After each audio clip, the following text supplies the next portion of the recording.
يا حبيب فإن الطريق بعيد وزادنا قليل وقوافل الصالحين قد سارت من بين أيدينا ونحن قد بقينا تنستاتشن ناوط هي وسط يسدا الله زند ያለን ቀረቤታ የሚወሰነው በዛልከ ዱዓችን ተቀባይነት የሚያገኘው ውስጥ ሲጸዳ ዳዓዋችን ሚዛን የሚደፋው ውስጥ ሲጸዳ አላህ ሁላችን ይወፍቀን ውስጥን እንዴት እናጽዳው አንድ ሶስት ህክምና ለወፍቃችሁ አንደኛ ማን ነኝ ብለህ ራስህን ማሰብ አንተ ለመኩራት ማን ነህና መጀመሪያ ካፈጣጠርህ ጀምር ተመጋቢ ነህ አይደል የበላ ሰው ደግሞ የሚመላለስበት ቦታ ይኖረዋል ማን ነህ አንዴ ሙልሃብ የሚባል አንድ ግለሰብ መሪ ነው ባለስልጣን ነውና አንድ ከኺዝ የተሰራ ከሱፍ ነገር የተሰራ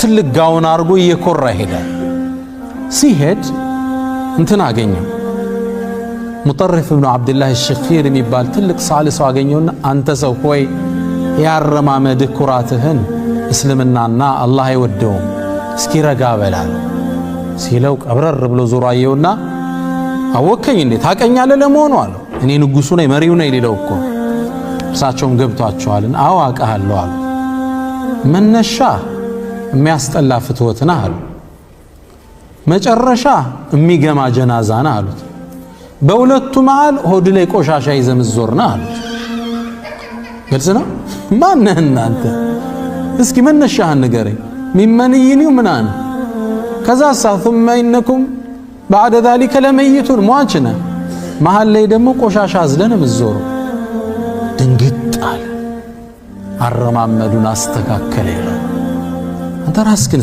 ማን ነኝ እኔ ከሰው ላይ ምቆረው በቀለም በምን ማን ነህ እናንተ ለዛ ነው አላህ ቁርአን ላይ ولا تمشي في الارض مرحا ይላል መሬት ላይ ተኮፍሳ አትራመድ انك لن تخرق الارض መሬትም በሳታችን መሰንጠቃችን ማን ትንሽ ፍጡር እኮ ነው ولن تبلغ الجبال طولا عليهم قمنا ترارا ጋር ይስተካከል ምንድነው የምትነፋው መሬት ልትሰነጥቅ ነው ነው እስኪ ለማንጃሮ ጋር ልትወዳደር ولا تمشي في الارض مرا አረረጋ ብለህድ አሁን እሱ ጋር አይደለም አንደኛው እሱ ነው እኔ ማን ነኝ ብለህ መረዳት ነው ሁለተኛ እንደ ሰው ዲን እንኳን ቢኖርህ ፍጻሜህን አታውቀው በእስልምናችን ደግሞ ሱኡል ኻቲማ ምንነዋል ያፈጻጸም መክፋት አማሟታ አይታወቅም አሁን አንተ እንኳን ታፔላ ለሰዎች ልትሰጠው እዝናው ፍጻሜ ቢከፋስ ዲሰው ተችተ ተሳድበ ያንተ ፍጻሜ ቢከፋስ ነገር ይሄ ሁለተኛው ከኩራት የሚያርቅህ እኔ አንድ ልጆች አውቃለሁ የተወሰኑ ወጣቶች ገና በወጣትነታቸው ኤጅ ላይ ጀማዓት ተክፊር ገቡ ተውሂድ አጥብቀው ወደዛ አሉ እና ተውሂድ የሚቀራውን ሁሉ ካፊር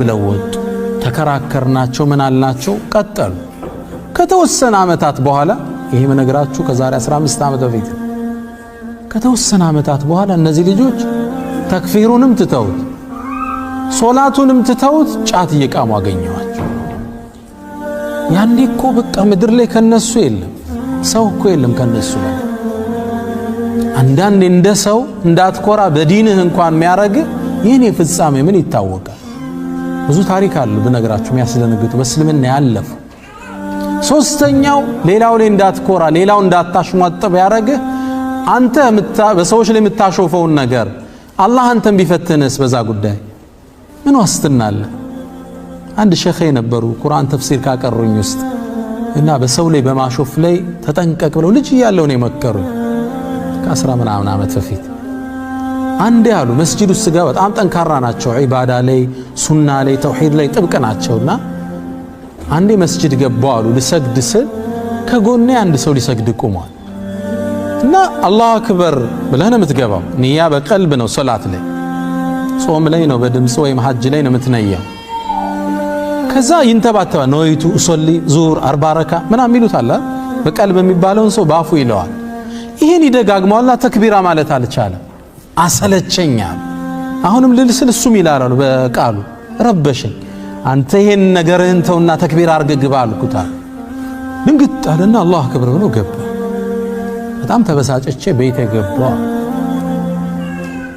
አይደርስ የለም መግሪብ አዛን አለ ሶላት ልሰግድ መስጂድ ተክቢር አልልብል ማለት አልቻልኩም እንደዛ ሰውዬ መደጋገም ጀመረ እንዴት ልበል ተክቢር አላርጋ እንደገና ወደ አላህ ተዋድቄ አልቅሼ ጌታዬ ቅር በለይ ብያፌን ፈተው አላህ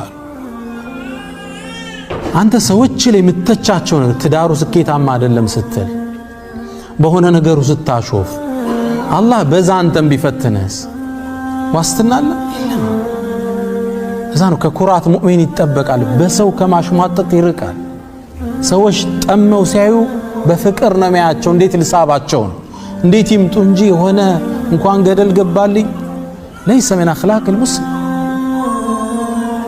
አራተኛው ኩራት ሲሰማ ነፍስን መሬት አውርደ ልኳን ማሳየት ይተበቅባል ሰይድና ዑመር ኢብኑ አልኸጣብ አንዴ በጣም ፀሐይ በሆነው ወቅት ከቤታቸው ወጡና الصلاه الجامعه ይሄ በአረቡ ትውልድ ያኔ ለትልቅ አጀንዳ ህዝብን ስትጣራ الصلاه الجامعه ሰሃባው ከየቤቱ ወጣ በዛ ፀሐዩን ታቆታላችሁ ያረቡ ምድር ወጣ ቆመ እንደቆመ መልእክት ሊያስተላልፉ ነው ጦርነት ሊያውጁ ይሆን ሰሃባው ጆሮውን ጣል አድርጓል እኔ እኮ አሉ አሁን ኸሊፋ ከመሆኔ በፊት የሙስሊሙ ዓለም መሪ ከመሆኔ በፊት ሳንቲሞች እየተሰጡኝ ለነገሌ ቤተሰቦች ፍየል ጠብቅ ነበራል ይችን ተናገሩና ተመልሰው ቤታቸው ገቡ ሰው ተበተነ ሰይድና አሊ ተከተሏቸው ያ አሚር አልሙእሚኒን ምንድነው ያረከው ራስን አዋርደህ እኮ ነው የተመለስከው አሏቸው አዎ ያ አሊ ያሉት ቤት ቁጭ ብዬ ሳንሰላስል ነፍሴ ኩራት ተሰማት ዑመር አሁን እኮ ያገር መሪ ሆንክ የኡማው አስተዳዳሪ ሆንክ ምድር በእጅህ ገባች ሩምና ፋርስ እኮ ይፈሩሃል ማን አለ ካንተ የበለጠ አለችኛ ወጥቼ ህዝብ ፊት ላዋርዳት ፈለኳ አየሁ እንዴት እንደሚሰብራት ክስክስ አምጥተው قد أفلح من زكاها ማለት እኮ ስኬታማውን ያጸዳት ሰው እንዲህ ስትወጣ ሰፍሮም ይጥላል ኢማም አልሻዕራዊ በዘመኑ ያለፉ በተፍሲራቸው ታቋቸዋላችሁ ስለሳቸው አንድ ታሪክ አንድ ዓሊም ሲናገር ሰማው ህዝብ በጣም ይወዳቸው ነበር በተለይ እርሳቸው ወፍድ የሚሏቸው የራሳቸው ጀማዓ አለ አንዴ ከመስጂድ ተፍሲር አቅርተው መሰለኝ ሲወጡ መኪና ውስጥ ሩጠው ገቡባቸው ሰው ይወዳቸው ነበርና መኪናው ማግኘት ስላልቻለ መኪናውን ከበቡና መኪናውን አነሱባቸው ከፍቅራቸው የተነሳ ከዛ ሰውን ወጣው ሰላም ብለው ተሰናብተው ትንሽ እንደወሰድኳቸው ይላል ሾፌራቸው የሆነ መስጂድ አካባቢ አቁመኛሉኛ ቆሙ ወረዱ ሽንት ቤት ገቡና ዘገዩብኝ ምንድነው ብዬ ስመለስ ሽንት ቤቱን ያጸዱታል ግራ ገባኝ ያ ሼኽ አሁን በዚህ ፀሐይ ወርደ የሽንት ቤት ጽዳት ነው ተወኛል አሁን እኮ እነዛ ሰዎች መኪናዬን ሲያነሷት ልቤ ጥሩ ስሜት አልተሰማትም አሉ ልሰብራት ፈለኩ ተራም ሆኖ ግልጽ ነው ሰው የሚያደንቅ ምን ነው ላይን እኮ ቆሻሻ የሚያውቀው አላህ ነው ውስጥ ሰለፎች እንዲህ ነበሩ ደጋጎቹ ከውስጥ ጋር ነው ጨዋታው ሁሌም ትግሉ ውስጥ ጋር ነው እንዳይበላሽ እሷን ማጽዳት አለበት እሷ መጽዳት አለባት ኺታም የሚያምረው ያኔ ውስጥና ውጪ ያልተቃረነ ሰው ስትሆን አላህ ሁላችን ይወፍቀን ሐቂቃ ለራስ ያዘጋጀውት ፕሮግራም ነው አላህ ውስጣችንን ጽድት ያደርግልን ስለዚህ ለተዋዱዕ ከሚረዳን ውስጥ ኺታምህን መፍራት በዛ አላህ እንዳይፈትንህ መጠንቀቅ አንዳንዴ ደግሞ ወርደህ አውጥተህ ክስክስ ቀልብህን ማድረግ ማንነትህ መረዳት ነው ይሄን እንግዲህ በዳዕዋ ቋንቋ ወይም በአህለ ስሉክ በቀልብን በሚያጸዱ ሰዎች ቋንቋ ተኽሊያ ይባላል ማጽዳት ይባላል ከዚህ በኋላ ምን አለው ተህሊያ እንለዋለን ማስዋብ ሽቶ ልብስ ሳይታጠብ እንቀባለን መጀመሪያ ልብሱ ንጹህ ልብስ ከለበስነ በኋላ ሽቶ እናረጋለን ከሽቶ በፊት ልብስ መታጠብ አለበት። አሁን ምሰጣችሁ እሱ ነው። የኩራት ተቃራኒ ምን ይባላል? ምንድነው ምንለው? ድምጽ አልተሰማኝም። መተናነስ በአረበኛ ምን እንለዋለን? አተዋዱ ዝቅ ማለት መሰበር ማለት ነው። ራስን በትክክል አሳንሶ ማየት የፊዚካሊ ምናምን ሳይሆን ከውስጥ ሪሊ ሰዎች እንደሚበልጡ ማሰብ፣ ሁሉም ካንተ የተሻለ እንደሆነ ማሰብ። ሰይድና ሙሳ عليه السلام الله ጠየቃቸው ያ ሙሳ أتدري لما اخترتك برسالاتي وبكلامي ሙሳ ለምን ከፍጡራን ሁሉ እኔም በማናገር እንደመረጥኩት ታውቃለህ አላቸው። ያ አላህ እኔ አላቅም አለ ሙሳ አላቸው። የፍጡራንን ቀልብ ሁሉ ተመለከትኩታል፣ ያንተ ቀልብ ከሁሉም በላይ ለኔ የተናነሰችውን አገኘዋታል። ግልጽ ነው። ቀልብ ለአላህ ስብር፣ እኔ ትንሽ ነኝ፣ እኔ ፍጻሜ ምን አውቄው፣ እኔ ምን ዋስትና አለኝ እሚል ልቦና አላህ ሲይዝ የአላህ እርዳታ ከሱ ጋር ይሆናል። ሙሳ ይባላል አለይሂ ሰላም ከማንም ሰው ጋር ይቀመጥም ያ ሰው ከሱ የተሻለ እንደሆነ ቢያስብ እንጂ ይላል። ግልጽ ነው። ይሄ ነበር ባህሪያቸው። ነብዩ መሐመድ ሰለላሁ ዐለይሂ ወሰለም ይላሉ ኢነላህ አውሃ ኢለይ አላህ እኮ ወደኔ ወህይን አወረደ አን ተዋضዑ እርስ በርስ ተናነሱ ሐታ ላ የፍኸር አሐዱን አላ አሐድ አንዱ ባንዱ ላይ ጉራ እንዳይነዛ ተናነሱ፣ ስብር በሉ። በሌላም ሐዲሳቸው ላይ መን ተዋضዐ ሊላህ ለአላህ ስብር ያለ ረፈዐሁ አላህ ከፍ ያደርገዋል። ሰይድና ዑመር ይህን ሐዲስ ሲናገሩ መን ተዋضዐ ሲሉ እጃቸውን ወደ መሬት ዝቅ ያደረጉት ነበር። ረፈዐሁ አላህ ሲሉ ወደ ሰማይ ያነሱት ነበር። ለአላህ ስብር ያለ አላህ ከፍ ያደርገዋል። እኔ ትንሽ ነኝ ብሎ ውስጡን ያሰበ ይሄ ደግሞ ፎርጅድ ትንሽ ነኝ አይደለም፣ ሪል መርምሮት ማን ነኝ እኔ? ከመሃላችሁ በኹሹም ይሰግዳል? አዳጋጅ እኮ አለ እንዲህ ሶላት ውስጥ አሁን ዙር ያለቀሰ ቁርአን ላይ ሱብሂ ሲቀራ አንቀጹ አላሳልፈው ያላል የለም። ኢላ ማ ረሒመ ረቢ። ይሄ ማንነቱ የሆነ ሰው እሻላለሁ ሊል በፍጹም አይመችም። ሁሌም አጉዳይ እንደሆነ ለዛ ነው ሶላት ስንጨርስ አስተግፊሩላህ አስተግፊሩላህ አልተሟላም ሶላቱ። ሱብሓነከ ማ ዐበድናከ ሐቀ ዒባደቲክ እንደ ነገሩ ነው ሰግደን የወጣ ለመጨረስ ነው የጓጓ። እናታችን አይሻ ነቢዩን ሰለላሁ ዐለይሂ ወሰለም አንድ የቁርአን አንቀጽን ትንታኔ ጠየቀች።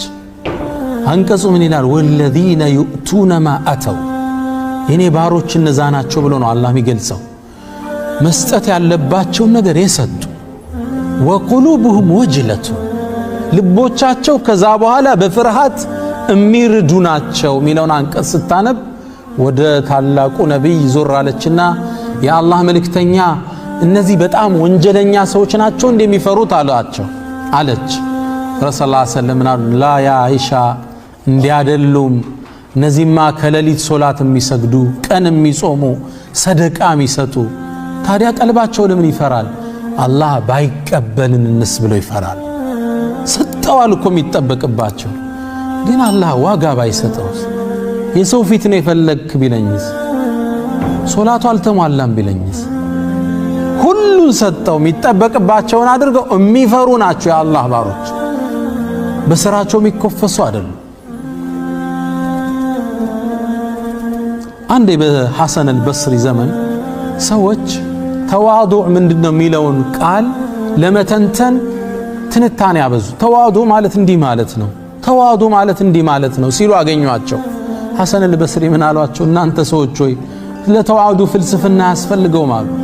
ተዋዱዕ ማለት መተናነስ ማለት ማንንም ሰው አታገኝም ያ ከዛ ሰው አንተ እንደምታንስ ብታስብ እንጃ። ሰው ስታይ ወኸይሩ ምኒ ሙእሚን አቋሙ ይሄ ነው። ሰው ሲያይ እሱ ከኔ የተሻለ ነው ብሎ ሁሌም ያስባል። አነ ኸይሩ ምንሁማ የሸይጣን ጥሪ ከሱ ነው ይሻላል ጥፋት። እዛ ነው አንድ ሰለፍ ምን ይላሉ? አንድ አባባል አላቸው። ወላሂ ይላሉ በህይወቴ በእድሜ የሚበልጠኝ ሰው ካገኘው እሱ ከኔ ይሻላል እላለሁ። ምክንያቱም በእድሜ ይበልጠኛል፣ ከኔ የተሻለ ሰግዷል፣ ዚክር አድርጓል፣ ሰደቃ ሰጥቷል፣ እሱ ይበልጠኛል እላለሁ አሉ። ኸይሩን ያዩለታል። ከኔ በእድሜ የሚያንስ ሰው ስመለከት ወ ኸይሩን ሚኒ ይላሉ፣ እሱ ከኔ ይበልጣል። ለምን? በእድሜ ይበልጡት ይላል፣ ግን እሱ እንደኔ ብዙ ወንጀል አልሰራም ይላል። ግልጽ ነው። ገና 20 ዓመቱ ነው፣ ወንጀሉ ገና ትንሽ ነች። ሶላት ከወጀበበት ዓመታት ነው። እንዴት እንደሚገለብጡ ታያችሁ። ትልቅ ሰው ሲያዩ እሱ ይበልጠኛል፣ ምክንያቱም ብዙ ዓመት ዒባዳ ሰርቷል። ትንሽ ሲያዩ ደግሞ ይገለብጡትና እርሱ ከኔ ይሻላል፣ ምክንያቱም ከኔ ያነሰ ወንጀል ነውና ያለው። ስለዚህ ወዳጆቼ በየትኛውም የህይወት ጉዟችን ላይ ራሳችንን ዝቅ እናድርግ ነው የዛሬ ትልቁ መልእክቱ። ውስጣችንን እናጽዳው፣ ስብር እናድርግ። ያኔ አላህ ተውፊቅን ይሰጠናል፣ ያኔ አላህ ስኬትን ይወፍቀናል። ኢንሻአላህ ራሳችን ለማሰብ ዝግጁ ነን። እንዲህ ከራስ ጋር ለማውራት ቁጭ ብለን ወረጁሉን ዘከረላህ ኻሊያ እንደተባለው ቁጭ ብለን ነፍስን መመርመር። እኔ ይሻላለሁ የሚል ስሜት አለ ነው? ውስጤ በሂስድ ተሞልቷል ወይ? በሂቅድ ተሞልቷል ወይ? የዲን መኮፈስ ውስጥ ያለ ነው? እኔ ናጂያ ነኝ፣ እኔ የተሻልኩት የሚል ስሜት አለ ነው? የኢብኑ ተይሚያን ንግግር ታሪክ ማጠቃለያ ያላርግላችሁ። ኢብኑ ተይሚያ ረሂመሁላህ በጣም የሚታወቁበት ፈትዋ እንኳን ሲከብዳቸው ትልቅ ዓሊም ናቸው። ኢብኑ ተይሚያ በዚህ ዘመን ሁለት ሰው ከተለያየ ባክ ካለ ኢብኑ ተይሚያ ካልከው ጸጥ ይላል። የዚህን ያህል አላህ ሰው ልቦና ውስጥ ግዝፈት ሰጥቷቸዋል። ኢብኑ ተይሚያ ፈትዋ ሲጠፋቸው ይላል ከ1000 ጊዜ በላይ እስትግፋር አረጋለሁ ይላል። አላህን ያ ረብ ክፈትልኝ፣ ምን አውቃለሁ። የአካባቢው ማህበረሰብ የጣላቸው የድሮ መስጂዶች አሉ ማይሰገድባቸው። እዛ መስጂድ ይሄዱና ራሳቸውን አፈሩ ላይ ጥለው ያ ሙዓሊመ አደም ዓልምኒ ይሉ ነበር። ወያ ሙፈሂመ ሱለይማን ፈሂምኒ፣ አንተ ሱለይማንን ግንዛቤ የሰጠው ጌታ ወይ ግንዛቤ ስጠኝ፣ አደምን ያስተማርከው ጌታ ወይ እውቀትን ስጠኝ። ተደፍተው ለአላህ እንዲህ ስብር ይፈልጋል። ዓሊም ነኝ ታዋቂ ነኝ አለ ስብር። ኢብኑል ቀይም ምን ይላል? በህይወታቸው መጨረሻ ላይ አንዲት ደብዳቤ ላኩልኝ ይላል። አንድ ኪታቡ ላይ ደብዳቤዋን አስቀምጧታል። እኔ ይላሉ ኢብኑ ተይሚያ አነ ላ ሸይ፣ እኔ እኮ ምንም አይደለው። እንግዲህ እሳቸው ማለት በዘመናቸው ታዋቂ ገጣሚዎች ስለ እርሳቸው ያልገጠሙት የለም። አንተል ኢማሙል ሙንተዘሩ እያሉ ነበር የሚያደንቋቸው። ትውልድ አቅጣጫ ጠፍቶት የመዝሃብ ኺላፍ በበዛበት ዘመን ታስተካክል ዘንድ ህዝብ ሲጠብቀ የነበርክ ናችሁ ነበር ሚላቸው። እንደ ነብይ ነው የሚያዩዋቸው። ተሐድሶ ላይ ነው ያሳለፉት። ለዲን ሲሉ 21 ጊዜ ኢብኑ ተይሚያ ታስረዋል። ምን ትላላችሁ? 21 ጊዜ ተመላልሰዋል እስር ቤት። ስለዚህ ትውልድ አንግሶ ነበር ማያቸው። መንግስታት ፈርተው ነበር የሚመለከቷቸው። ግን እርሳቸው ይሄን የሰው ሁሉ ደሳ ሳዩ አነ ላ ሸይ፣ እኔ ምንም አይደለሁም፣ ወላ ሚኒ ሸይ፣ እኔ ዘንድ ምንም ነገር የለም፣ ወላ ፊየ ሸይ፣ ውስጤም ባዶ ነው። ማነኝ እኔና ምንም ነገር የለኝም። ይሄ ስሜት ነበራቸው ኢብኑ ተይሚያ። ከዛም ይላል ኢብኑል ቀይም ከዚያው አያይዞ አንዲት ግጥም ጻፉ። አነል ፈቂሩ ኢላ ረቢል በሪያቲ አነል ምስኪኑ ፊ መጅሙዕ ሓላቲ ለአስተጢዑ ሊነፍሲ ጀልበ መንፈዓትን ወላ አን ነፍሲ ሊ ደፍዑ ልመضራቲ ወልፈቅሩ ሊ ወስፉን ላዚሙን አበዳ ከመል ጊና ሁወ ወስፉን ለሁ ዛቲ። ስለ አርሕማን ነው የጻፉት። እኔ ነኝ ምስኪኑ፣ እኔ ነኝ ደሃው፣ ወደ አላህ ከጃይ ነኝ፣ እሱ የተብቃቃ ነው ሚል ግጥም ላኩልኝ ይላል። ታዲያ ይሄን ተናናሽ የአላህ ባሪያ ፍጻሜያቸው እስር ቤት ውስጥ ነበር። አስረዋቸው እያለ ፈትዋ መስጠት ከለከሏቸው። መጽሐፍ እንዳይጽሙ ቀለማቸውን ወሰዱባቸው። መጨረሻ ቁርአንን ማንበብ ጀመሩ።